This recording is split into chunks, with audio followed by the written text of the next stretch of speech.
Selamat pagi. Perkenalkan, nama saya Gusti Aiketut Etiagwidasari. Saya nomor absen 7 dari 10 MIPA 5. Di sini saya akan membacakan PowerPoint matematika minat yang saya buat dari 1 sampai 6.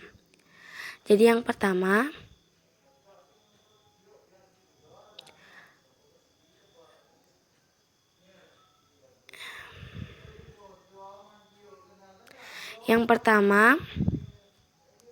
yaitu tentang geometri bidang datar. Adapun peta konsepnya, yang pertama pengertian garis bidang dan aksioma garis dan bidang. Yang kedua ada kedudukan garis titik terhadap garis, kedudukan titik terhadap garis dan titik terhadap bidang. A. Pengertian titik, garis bidang dan aksioma garis dan bidang. Definisi titik. Titik tidak dapat didefinisikan tapi dapat dinyatakan dengan tanda nokta atau titik.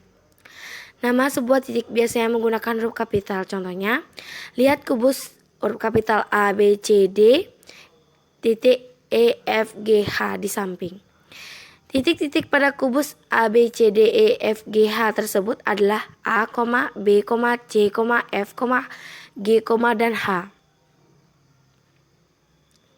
Definisi garis. Garis adalah himpunan dari titik-titik yang punya panjang tak terhingga tetapi tidak memiliki lebar dan tebal. Definisi bidang. Bidang adalah himpunan titik-titik yang memiliki luas tidak terhingga. Wakil bidang adalah bagian dari bidang yang memiliki ukuran panjang dan lebar. Aksioma garis dan bidang.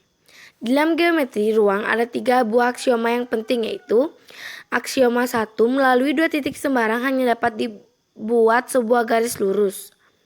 Aksioma 2, jika sebuah garis dan sebuah bidang mempunyai 2 titik bersekutu, maka garis itu seluruhnya terletak pada bidang.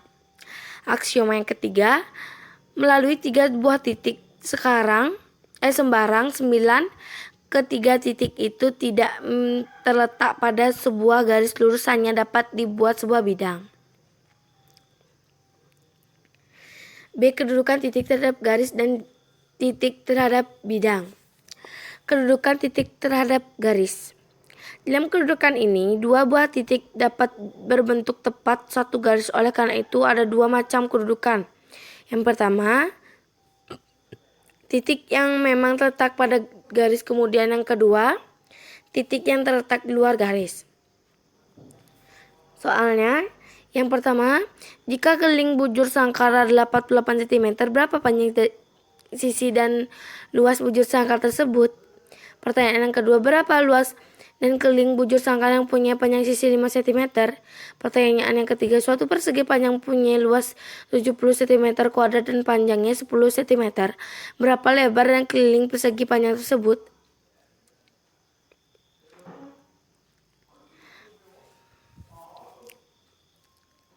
Presentasi kedua saya kali ini yaitu membahas tentang geometri bidang datar.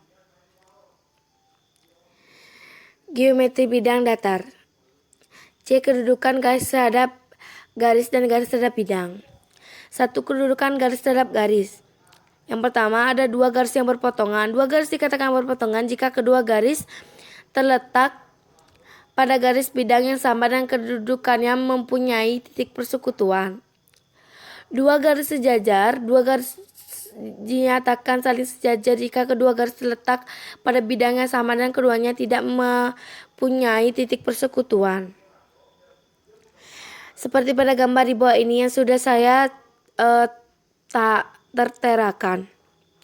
Yang ketiga, 2 garis saling berimpit. 2 garis lurus dinyatakan masih berimpit jika terletak pada bidang yang sama dan keduanya mempunyai paling sedikit 2 titik persekutuan. Akibatnya, 2 garis yang saling berimpit terlihat seperti sebuah garis. Yang keempat, ada 2 garis bersilangan.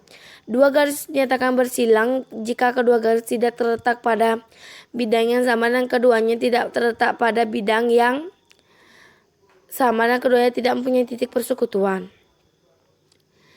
Yang kedua, kedudukan garis terhadap bidang. Kedudukan garis terhadap bidang dibedakan menjadi 3, yaitu garis terletak pada bidang, garis sejajar di bidang, garis motong atau menembus bidang. Yang pertama, garis dinyatakan terletak pada bidang jika titik pada garis tersebut juga terletak pada bidang. Seperti gambar di bawah ini, garis itu terdapat pada di dalam bidang ini. Garis AB itu terletak di dalam bidang.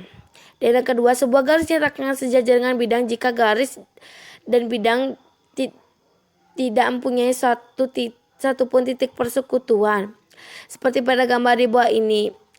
Pada gambar di bawah ini terdapat garis G, yaitu ada di luar bidang dan sejajar dengan bidang tersebut.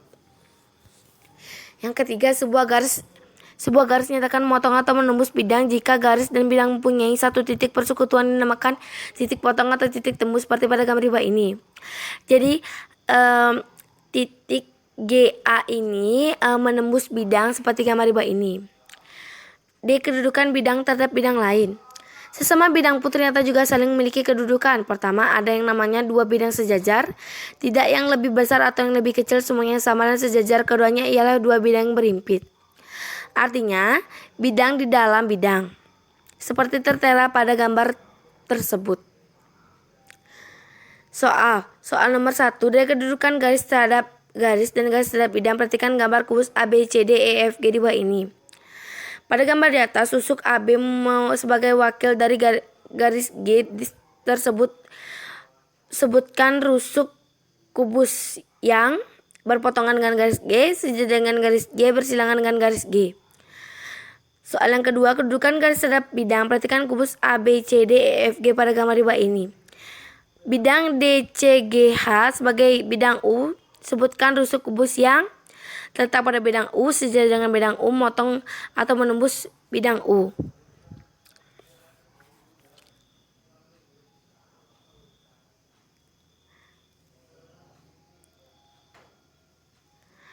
Presentasi ketiga, yaitu tentang vektor. B yang A vektor, B konsep dan skala dan vektor. Pertama, vektor. Pengertian vektor. Vektor adalah besaran yang mempunyai besar atau nilai dan arah. Secara geometris, vektor digambarkan sebagai ruas garis berarah dengan panjang ruas garis menyatakan besaran vektor dan arah ruas garis menyatakan vektor.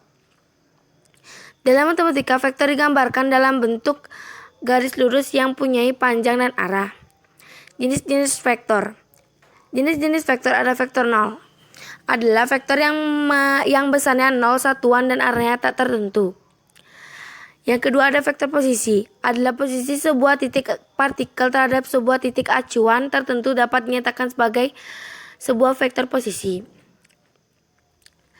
Yang ketiga ada vektor basis. Vektor basis adalah vektor yang panjangnya satu satuan dan arahnya searah dengan sumbu koordinat. Yang keempat ada vektor satuan. Vektor satuan adalah suatu vektor yang panjangnya satu satuan. Skalar. Pengertian skalar. Besar skalar adalah besaran yang memiliki panjang atau magnitud saja. Misalnya waktu, suhu, panjang, luas, volume, massa, dan sebagainya. Ruang vektor. Pengertian ruang vektor. Ruang vektor adalah struktur matematika yang dibentuk oleh sekumpulan vektor, yaitu objek yang dapat dijumlahkan dan dikalikan dengan suatu bilangan yang dinamakan skalar. Skalar adalah bilangan real, tetapi kita juga dapat merumuskan ruang vektor dengan perkalian skalar dengan bilangan kompleks, bilangan rasional, atau bahkan medan. Operasi penjumlahan dan perkalian vektor mesti memenuhi persyaratan tertentu yang dinamakan aksioma. Contoh vektor adalah vektor Euclides dan sering juga untuk melambangkan besaran seperti gaya. Dua gaya dengan jenis sama dapat dijumlahkan untuk menghasilkan gaya ketiga. Dan perkalian vektor gaya dengan bilangan real adalah vektor gaya lain. Vektor yang melambangkan perpindahan pada bidang atau ruang 3 dimensi juga membentuk ruang vektor. Operasi pada vektor. Operasi pada vektor yang pertama, perkalian vektor dengan bidang real. Sudah tercantum pada gambar tersebut. Dan contohnya juga sudah ada pada gambar tersebut. Kalian bisa amati. Soalnya yang pertama, vektor A memiliki besaran A sama dengan 2i plus 5j plus 2k. Dan vektor B memiliki besaran B sama dengan 4 vektor I plus B vektor I dan plus 1 vektor K. Jika A sama dengan B sama dengan 20, maka besaran B adalah 2. Resultan gaya pada arah vertikal F bekerja pada sebuah balon digambarkan sebagai berikut. Akibat tertekan tiupan angin A, tali pengikat balon penyimpangan sejauh. Hubungan antara tegangan tali T dan gaya tali A adalah F adalah sekian. Terima kasih.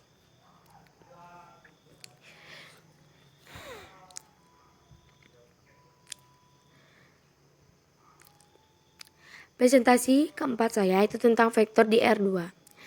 Penyajian vektor. 1 vektor posisi, 2 vektor satuan, 3 vektor dalam bentuk kombinasi dan linear. Operasi aljabar pada vektor R2. Penjumlahan vektor, pengurangan vektor, perkalian skala vektor, kesamaan 2 vektor, dan panjang vektor. Yang pertama, penyajian vektor. Pengertiannya, vektor posisi adalah suatu vektor yang titik awalnya di titik 0 yaitu 0,0 dan titik ujungnya berada di A yaitu A1, A2. Vektor satuan adalah vektor dengan panjang atau 1. Biasanya vektor 1 hanya digunakan untuk menunjukkan arah. Suatu vektor dengan panjang sembarang dapat dibagi oleh panjang untuk mendapatkan vektor satuan. Ini dikenal sebagai normalisasi suatu vektor. Suatu sering dikasihkan dengan sebuah topi di atas huruf A kecil sebagaimana pada A. Kombinasi linear misalkan F adalah ruang vektor dan F1, F2, F, R, E, F sebuah vektor W, S, CP disebut kombinasi linear dari F1, F2, Fr jika W dapat ditulis dalam bentuk W sama dengan vektor K1, vektor F1 plus vektor K2, vektor F2 plus titik plus vektor K, vektor R, vektor F, dan vektor R. Operasi aljabar pada vektor R. Metode segitiga, metode jajar ganjang, dan metode poligon. Pengertian pada metode segitiga merupakan metode penjumlahan vektor dengan menempatkan pangkal vektor kedua pada ujung vektor pertama. Hasil penjumlahan vektor yaitu vektor memiliki pangkal di titik pangkal vektor pertama dan ujung di ujung vektor kedua. Metode jajar ganjang. Metode jajar ganjang merupakan metode penjumlahan dua vektor yang ditempatkan pada titik pangkal yang sama, sehingga hasil kedua vektor yang merupakan diagonal jajar ganjang. Metode poligonal merupakan metode penjumlahan dua vektor atau lebih. Metode ini ditentukan dengan cara menempatkan pangkal vektor ketiga pada ujung vektor pertama. Soalnya F sama dengan 3,-2 dan W sama dengan 4,5, maka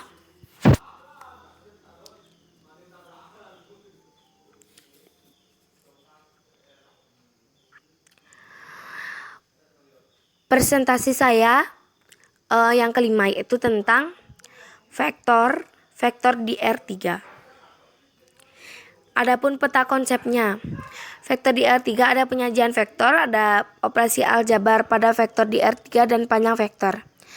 Penyajian pada vektor ada vektor posisi, vektor satuan, vektor dalam bentuk kombinasi linear. Pada operasi aljabar vektor di R3 ada pun penjumlahan vektor, pengurangan vektor, perkalian skala dengan vektor, dan kesamaan dua vektor. Yang pertama, penyajian vektor. Vektor posisi adalah vektor yang berpangkal pada titik O yaitu 0,0.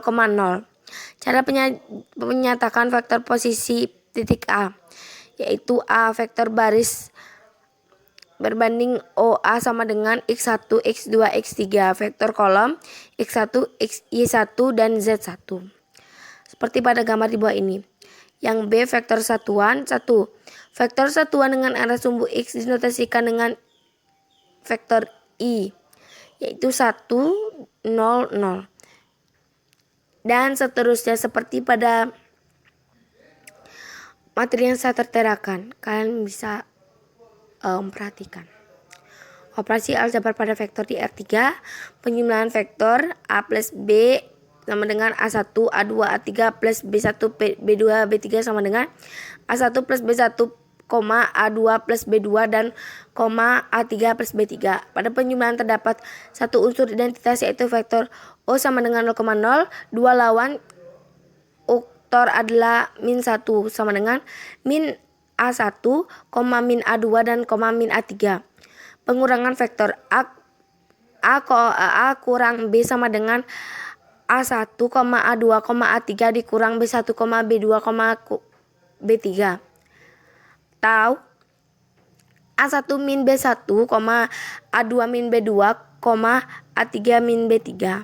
Perkalian pada vektor A sama dengan PQR, B sama dengan QYZ, maka A kali B sama dengan PX plus AY plus R2. Kesamaan pada vektor, jika A min B maka A min B, A2 sama dengan B2 adalah, dan A3 sama dengan B3. Panjang vektor. Jika diketahui AB, X, Y, Z, maka panjang vektor AB adalah AB sama dengan akar dari X2 plus YZ plus ZZ. Pertanyaannya, jika A, X, A, Y, A, Z, A, dan B, X, B, Y, B, dan Z, B, maka panjang vektor OA dan OA atau A yaitu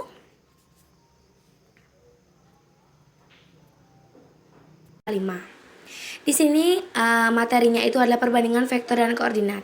Di dalam perbandingan vektor dan koordinat ini terdapat dua materi yang harus dibahas, yaitu rumus perbandingan vektor dan rumus perbandingan koordinat. Di dalam rumus perbandingan koordinat ini ada dua jenis rumus. Yang pertama, rumus perbandingan koordinat di titik R2 dan rumus perbandingan koordinat di titik R3. Jadi di sini saya akan menjelaskan perbandingan vektor dan koordinat.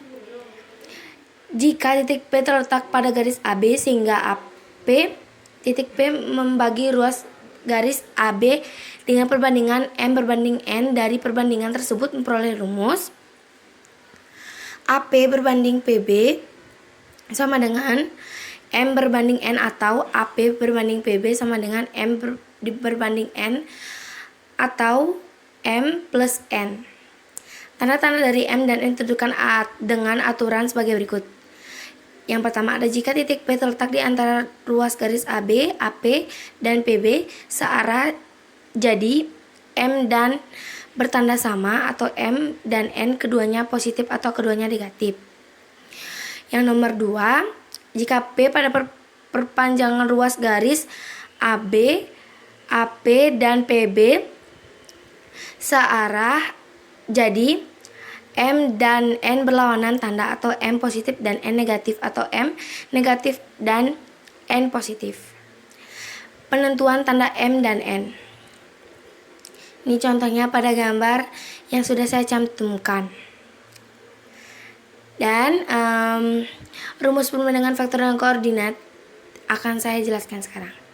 Jadi rumus perbandingan vektor, jika titik P terletak pada ruas garis AB sehingga P membagi ruas AB menjadi perbandingan M berbanding N. Vektor posisi titik P adalah P sama dengan MB plus NA per M plus N. Keterangannya, B itu vektor posisi titik B, A itu vektor posisi titik A. Jika P merupakan titik tengah AB, maka P sama dengan A plus B per 2. Yang kedua, ada perbandingan koordinat di titik R2. Diketahui pada gambar sini, yaitu titiknya A dalam kurung X1, Y1 dan titik B X2, Y2. Jika titik P atau XP, YP membagi ruas garis AB dengan perbandingan M berbanding N, koordinat titik P tentukan rumus. Jadi rumusnya XP sama dengan MX kuadrat plus NX1 perbanding M plus N. YP sama dengan MY2 plus MY1 perbanding M plus N. Yang ketiga, rumus perbandingan koordinat titik di R3. Diketahui titik A, X1, Y1, Z1 dan titik B X2, Y2, Z2.